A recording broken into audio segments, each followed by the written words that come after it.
દાનેરાના રૂણી ગામે રસ્તો બંધ થતા દલિત પરિવારો મામલતદાર કચેરીએ ધરણા પર.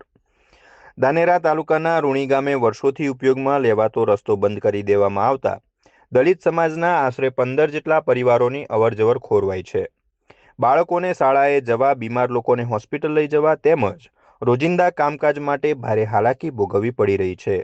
આ બાબતે વારંવાર રજૂઆતો છતાં રસ્તો ન ખુલતા આજે રૂણી ગામના દલિત સમાજના મહિલા પુરુષો મોટી સંખ્યામાં મામલતદાર કચેરી ખાતે એકત્રિત થયા હતા અને ન્યાયની માંગ સાથે ધરણા પર બેઠા હતા.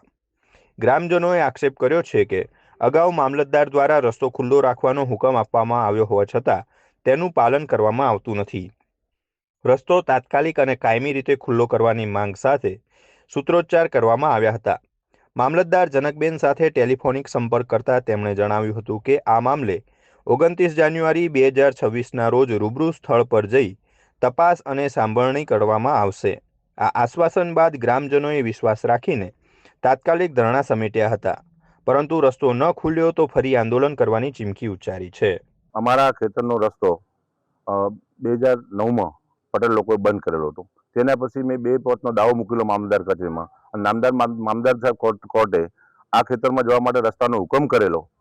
તેના પછી 2013માં આ હુકમની નોંધ પડી, રેકર્ડમાં પાકી નોંધ પડી. એના પછી 8/12 અમે અરજી આપેલી મામલતદારશ્રી ધાનેરાને કે ભાઈ અમારા ખેતરમાં જવા આવવાનો રસ્તો ખુલ્લો કરાવો. તો મામલતદારશ્રીએ ધાનેરાને સર્કલ મૂકી જે રસ્તો ખુલ્લો પકડોડી દૂધ ભરાવતા હતા. ટ્રેક્ટર સાધન તો બંધ હતો, પણ જે ચાલતા આવતા દૂધ ભરાવાના છોકરા ભણતા હતા એ મામલતદારશ્રીએ સંપૂર્ણ બંધ કરાયો કે ભાઈ આ વેચણી થયેલી છે, આમાં તમારો રસ્તો નથી.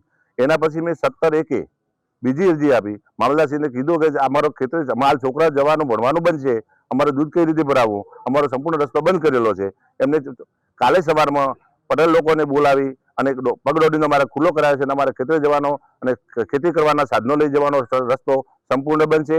જ્યાં સુધી આ રસ્તો નહીં ખુલે ત્યાં સુધી અમે અહીંયા મામલતદાર કચેરી આગળ પ્રત્યેક ઉપવાસ ઉપર બેસી રહીશું.